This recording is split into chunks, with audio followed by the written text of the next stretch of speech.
Oi, pessoal do canal. Eu sou de uma pequena cidade chamada Benjamin Constant, localizada bem no coração da Amazônia. Desde pequeno, meu avô costumava me contar muitas histórias sobre a floresta, mas havia uma em particular que nunca saiu da minha mente. Ele sempre me alertava sobre os perigos da selva, mas o que mais me intrigava era algo que ele repetia com frequência. Existem coisas piores do que as feras da mata. E ele não estava falando de onças ou jacarés, mas sim de pessoas perigosas. Quando eu tinha por volta de 8 ou 9 anos, meu avô me falava sobre um grupo de caçadores que atuava na região. Eles vinham de longe, falavam com um sotaque diferente e tinham um jeito rude e ameaçador. Sempre estavam armados até os dentes e não respeitavam as leis, muito menos a floresta. Matavam qualquer animal que cruzasse seu caminho e vendiam no mercado negro. Por isso, faziam de tudo para se manterem longe dos olhos do governo. Eu nunca cheguei a ver esses homens de perto, mas meu avô conhecia bem suas histórias. Segundo ele, caçavam de tudo, desde araras e tatus até a majestosa onça-pintada. Mas uma história em especial sempre me arrepiou. Ele contava sobre o que aconteceu com um dos caçadores, um homem chamado Carlos, que era um dos líderes do bando. Certa vez, ele e seu grupo entraram na mata fechada perto da Serra do Aracá para caçar veados campeiros. Aquele lugar já era evitado pelos nativos, pois carregava muitas lendas sombrias. Meu avô dizia que ali as árvores eram mais grossas, o ar mais denso e o silêncio opressor. Parece que a floresta ali não quer ser ouvida, ele costumava dizer. Depois de dias sem sucesso, o grupo finalmente encontrou rastros frescos de um veado. No entanto, algo estranho começou a acontecer. De forma inexplicável, as pegadas que antes estavam bem visíveis simplesmente desapareceram. Alguns dos homens queriam desistir e voltar, mas Carlos, teimoso e ambicioso, se recusou. A gente vai pegar esse bicho custe o que custar, teria dito ele. Foi nesse momento que a floresta se calou por completo.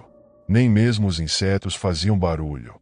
O ar ficou denso e pesado, e uma neblina espessa começou a se espalhar pelo ambiente. De repente, um dos caçadores que caminhava à frente gritou assustado. Quando Carlos e os outros correram para ver o que havia acontecido, depararam-se com algo inacreditável. No solo, onde deveriam estar as pegadas do veado, havia marcas completamente diferentes. Eram pegadas enormes, profundas, como se um ser muito maior e mais pesado tivesse passado por ali. Mas não eram pegadas comuns. Os homens começaram a tremer. Eles sabiam, no fundo, que tinham invadido um território proibido. As marcas continuaram surgindo, levando-os cada vez mais para o coração da mata. O sentimento de estarem sendo observados ficou mais forte. Carlos, tentando manter sua arrogância, zombou. Isso não passa de uma anta gigante ou outro bicho grande. Mas meu avô sempre acreditou que, no fundo, Carlos sabia que algo estava muito errado. A floresta ao redor parecia estar se fechando. O nevoeiro ficou ainda mais espesso, dificultando a visão. O vento começou a soprar, mas era um vento estranho, frio, cortante, diferente de qualquer brisa da Amazônia. Quando a noite caiu, os caçadores decidiram montar acampamento perto de um pequeno igarapé. Enquanto os outros tentavam descansar, Carlos ficou de vigia. Algo inquietava. Entre as sombras das árvores, ele jurava ter visto um par de olhos brilhantes observando de longe. Pensou que poderia ser um jaguar rondando o acampamento, mas havia algo diferente. Aqueles olhos eram grandes demais e não piscavam. Carlos não contou nada aos outros, mas segurou seu rifle com mais força. A floresta parecia viva naquela noite, mas de um jeito que ele jamais havia sentido antes. O vento frio soprava de forma normal, e os homens começaram a sussurrar sobre as histórias dos povos indígenas. Lendas antigas falavam sobre espíritos protetores da mata, seres que puniam aqueles que a destruíam. Foi então que, no meio da madrugada, um dos caçadores desapareceu. Ele estava de guarda na parte oeste do acampamento, mas quando amanheceu, tudo o que restava era seu boné caído ao lado da fogueira. Nenhum rastro, nenhum som, nenhuma luta. Ele simplesmente sumiu. O pavor tomou conta do grupo. Eles sabiam que não estavam sozinhos, e pior, Eles eram a caça agora. Tentaram seguir em frente, mas a mata parecia diferente. O caminho que seguiram até ali simplesmente desapareceu. Não havia mais trilha. Estavam perdidos. Carlos, ainda tentando manter o controle, ordenou que continuassem andando, mas o medo já era visível nos olhos de todos. Foi então que perceberam os olhos, muitos olhos, observando-os das sombras, escondidos entre as árvores. O rugido veio logo depois. Um som profundo, gutural, que fez o chão tremer. Um dos caçadores, tomado pelo desespero, largou tudo e correu para dentro da mata. Seu grito foi sumindo, até desaparecer por completo. Os outros entraram em pânico. Cada um correu para um lado, tentando fugir daquilo que os caçava. Meu avô nunca soube o que realmente aconteceu com todos os homens daquele grupo. Mas ele contava que Carlos foi o único que voltou para a cidade, dias depois. Ele não era mais o mesmo. Nunca falou sobre o que viu. Seu olhar, antes cheio de arrogância, agora parecia sempre distante, como se ainda estivesse perdido naquela floresta. E toda vez que um vento forte soprava, ele tremia. Meu avô sempre dizia que a floresta tem seus guardiões. E aqueles que desrespeitam suas regras pagam um preço alto. E aí, pessoal, o que vocês acham que aconteceu com Carlos e os outros caçadores? Já ouviram falar de histórias parecidas na Amazônia? Contem nos comentários. E não esqueçam de curtir o vídeo e se inscrever no canal para mais relatos assustadores. Eu sei que o que fiz foi errado e sei que muitos me julgam por isso. Por 8 anos, carreguei esse fardo, mas acho que chegou a hora de contar o que realmente aconteceu. Quem me conhece sabe que fui caçador, daqueles ilegais que se embrenham na floresta amazônica atrás de animais protegidos. Ganhei muito dinheiro vendendo peles, dentes, garras. Mas se pudesse voltar no tempo, jamais teria pisado naquela floresta naquela maldita noite. Agora, meu nome não importa mais. Não quero que me procurem. Também não estou pedindo perdão, porque sei que isso não apagará o que fiz. Mas talvez o que vou contar sirva de aviso para aqueles que pensam em seguir o mesmo caminho. Éramos 5 no grupo, cada um com sua função. Havia o rastreador, o armador de armadilhas, claro, o atirador e eu. Conhecíamos cada canto da floresta, cada rota segura e as áreas que precisávamos evitar. Nos achávamos donos daquele lugar, acreditávamos que nada poderia nos deter. Estávamos errados. Nossa última incursão aconteceu no início da estação das chuvas, por volta de maio. A missão era capturar uma onça-pintada avistada nas proximidades do rio Jari, na divisa entre o Pará e o Amapá. As peles de onça sempre foram valiosas e a demanda só crescia. Já havíamos caçado algumas antes, mas essa em especial chamou nossa atenção por causa das histórias dos moradores locais. Diziam que era maior que o normal, uma verdadeira besta. Era claro que a recompensa por ela seria imensa. O dia estava nublado, o céu carregado de nuvens escuras prometia tempestade. Mas isso nunca nos impediu antes. Pegamos nossos equipamentos e partimos. A floresta estava estranhamente silenciosa. Os macacos guaribas não gritavam, as araras não cantavam. Apenas o som dos nossos passos e o farfalhar das folhas secas nos acompanhavam. Caminhamos por horas seguindo os rastros da onça, pegadas fundas e árvores arranhadas por suas garras. Mas algo parecia errado. Quanto mais avançávamos, mais densa a mata se tornava. As árvores eram gigantescas, com raízes retorcidas como serpentes. O ar estava pesado, úmido. O silêncio era opressor. Foi então que o cheiro começou. Um fedor horrível de carne podre, como se algo estivesse se decompondo há dias. O vento carregava aquele odor pútrido, trazendo junto um desconforto crescente. Sabíamos que o cheiro de morte não era incomum na floresta. Sempre havia algum animal morto ou apodrecendo. Mas aquele cheiro era diferente. Forte demais. João, o mais jovem do grupo, começou a ficar inquieto. Disse que já ouvirá histórias ruins sobre aquela área e que não deveríamos estar ali. Ignorei. Sempre ignorava. Estávamos perto. Não fazia sentido voltar. E de fato, encontramos pegadas frescas logo depois. Mas algo estava errado. Eram grandes, grandes demais. Muito maiores do que qualquer onça que já tínhamos visto. Mas minha ganância falou mais alto. Insisti para que continuássemos. As pegadas nos levaram até uma clareira cercada por árvores colossais. No centro, havia uma árvore marcada por garras. Mas não eram de onça. Eram muito mais largas e profundas. Algo muito maior havia passado por ali. João hesitou. O resto do grupo murmurou sobre voltar. Mas eu insisti. Não sairíamos dali de mãos vazias. Foi então que ouvimos o som. Um ronco profundo, vindo de todas as direções ao mesmo tempo. Não era o rugido de uma onça. Era algo diferente. A floresta pareceu se fechar ao nosso redor. O som se intensificava. Algo se movia nas sombras. De repente, um dos homens gritou. Quando olhamos para trás, ele simplesmente não estava mais lá. Não ouvimos nada. Não vimos nada. Apenas o vazio onde ele deveria estar. O pânico tomou conta. Tentamos correr, mas a floresta parecia nos engolir. As árvores antes distantes agora nos cercavam, bloqueando qualquer saída. O cheiro de podridão ficou insuportável. Sabíamos que não estávamos sozinhos. Algo nos caçava. 2 dos nossos saíram correndo na direção oposta. Os sons de seus passos se apagaram rapidamente. Nunca mais os vi. Fiquei apenas com João. Ele tremia como uma folha. Eu via o terror em seus olhos. Mas eu não podia mentir. Eu não sabia se sairíamos dali.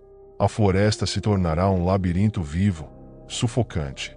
O ronco da criatura ainda ecoava, mas não sabíamos de onde vinha. João cobriu o rosto com a camisa, tentando evitar o cheiro de morte.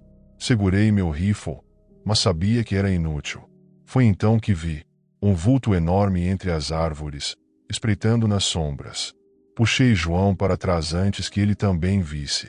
Não era uma onça. Não era um animal.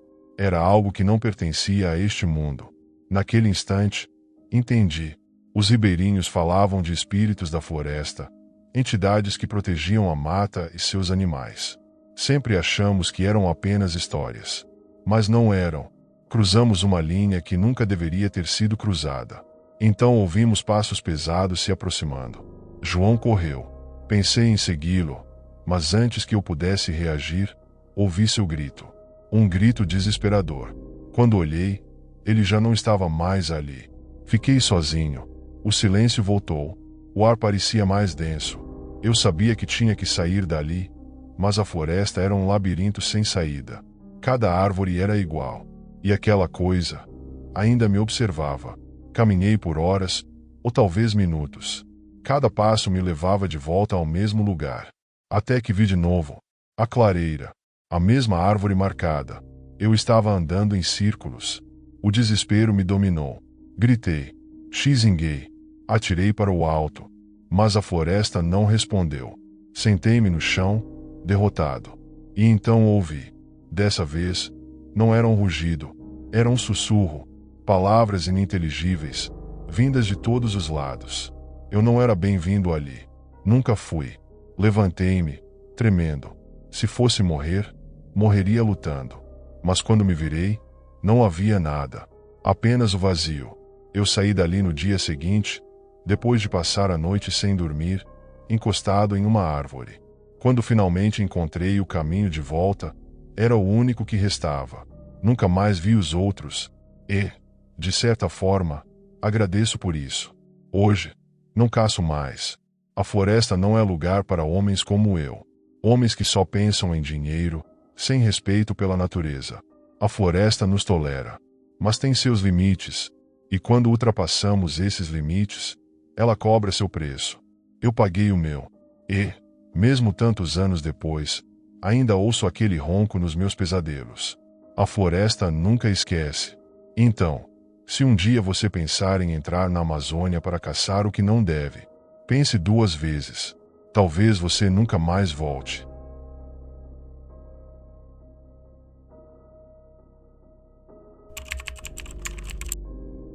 Tira meu sono.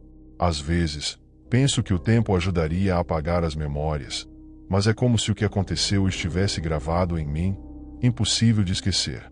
Naquele ano, fui convidado a integrar uma expedição científica na Amazônia. Algo que parecia um sonho se tornando realidade. Eu era um jovem biólogo apaixonado pela natureza, e a ideia de explorar a maior floresta tropical do mundo me enchia de entusiasmo. A missão era simples: estudar espécies raras nas proximidades do rio Juruá, no Acre, uma das áreas mais isoladas da floresta. A equipe era composta por 7 pessoas, 4 cientistas, incluindo eu, 2 guias locais experientes e um fotógrafo responsável por documentar tudo. Desde o início, percebi que os guias tinham um respeito profundo pela floresta.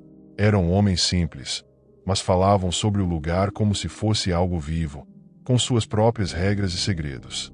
Logo nos primeiros dias, ouvimos histórias sobre o chamado Guardião da Floresta, uma entidade que, segundo eles, protegia aquele território. O nome Mapinguari foi mencionado várias vezes, mas, a princípio, tratamos isso como uma lenda local, algo para entreter turistas e manter forasteiros afastados. Confesso que não dei muita atenção a essas histórias. Sou um homem de ciência, e minha mente não estava aberta para acreditar em seres mitológicos. Apesar disso, algo nos relatos dos guias me incomodava. Eles falavam com tanta convicção que parecia não haver espaço para dúvida. Não brinquem com a floresta, disseram várias vezes. Mas não levamos a sério. Pensávamos que eram apenas superstições e seguimos com a expedição sem dar muita importância. Nos primeiros dias, tudo correu bem. Montamos nosso acampamento em uma clareira próxima ao rio e começamos a explorar a área. O trabalho era cansativo, mas recompensador.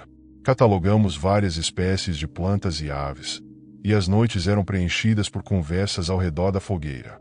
A floresta parecia um lugar mágico, cheio de vida e mistérios. No entanto, no 5º dia, a atmosfera começou a mudar. Enquanto explorávamos uma área mais afastada, encontramos algo que nos deixou intrigados: pegadas. Mas não eram marcas comuns. Eram enormes, quase o dobro do tamanho de um pé humano, e tinham um formato estranho, como uma mistura de pata de felino com garras gigantes. Todos ficaram curiosos, tentando adivinhar a origem das marcas. Um dos guias, no entanto, ficou em silêncio. Ele olhava para as pegadas com uma expressão séria, quase preocupada. Quando perguntamos o que ele achava, ele respondeu apenas: "É melhor voltarmos." Claro, não demos ouvidos. Como cientistas, estávamos ali justamente para investigar o desconhecido. Decidimos seguir as pegadas, mas elas desapareceram alguns metros depois, como se o que as tivesse deixado simplesmente tivesse sumido. Aquilo foi estranho. Mas continuamos nosso trabalho, acreditando que se tratava de algum animal incomum. Foi só naquela noite que percebemos que algo estava realmente errado. Estávamos reunidos no acampamento, organizando os dados coletados, quando um cheiro forte começou a invadir o local. Era algo indescritível, uma mistura de podridão e amônia que parecia impregnar tudo ao redor. O ar ficou denso, e até respirar parecia difícil. Um dos guias se levantou rapidamente, os olhos arregalados. "Ele está perto", sussurrou, e foi aí que percebi que ele estava falando do Guardião da Floresta. Logo depois, começamos a ouvir sons vindos da mata. No início, pareciam galhos se partindo ao longe, mas logo se transformaram em passos pesados, como se algo enorme estivesse caminhando ao redor do acampamento. Todos ficaram em silêncio, tentando entender o que estava acontecendo. O fotógrafo pegou sua câmera e apontou na direção do som, mas tudo o que vimos foi escuridão. Os passos continuaram, agora mais próximos. Meu coração disparou, enquanto o cheiro ficava cada vez mais insuportável. Os guias nos pediram para não sair das barracas e evitar fazer barulho, mas o clima de tensão era insuportável. A ideia de que algo nos cercava, observando nossos movimentos, me deixou paralisado.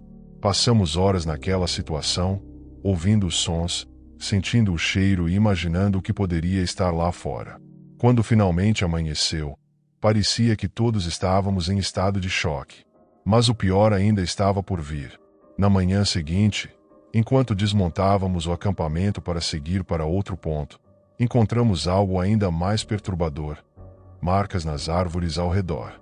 Eram arranhões profundos, feitos por algo com garras enormes. e estavam frescos, como se tivessem sido feitos durante a noite. Um dos guias disse apenas: "É um aviso. Estamos sendo observados." Decidimos seguir para outro local, mas o clima entre o grupo estava diferente. Ninguém fazia piadas ou conversas descontraídas. Todos estavam tensos, olhando para os lados, como se esperassem que algo surgisse a qualquer momento. Tentei me concentrar no trabalho, mas minha mente estava inquieta. Não conseguia esquecer o cheiro, os sons, as pegadas, principalmente, a sensação de que estávamos invadindo um lugar que não nos pertencia. Naquela noite, o pesadelo recomeçou. Desta vez, as coisas foram ainda mais intensas. O silêncio da floresta, antes preenchido pelos sons da vida noturna, agora parecia absoluto, como se o próprio ambiente estivesse segurando a respiração. O cheiro retornou, ainda mais forte. Os guias estavam visivelmente nervosos, um deles segurando um facão com força. De repente, ouvimos novamente os passos, mas dessa vez, acompanhados de um rosnado profundo e abafado. Então, vimos. Olhos brilhantes refletiam a luz fraca da fogueira. Estavam distantes, mas era impossível ignorar o tamanho daquela criatura. A luz revelou uma silhueta enorme, algo que parecia estar em pé sobre duas pernas, mas com proporções que desafiavam qualquer lógica. O guia mais velho falou em voz baixa: "É ele. Não façam movimentos bruscos." Ficamos paralisados. Meu coração disparado, o suor escorrendo pelo rosto. Depois de alguns segundos que pareceram horas, a criatura desapareceu na escuridão. Mas os sons continuaram, agora circulando ao redor do acampamento.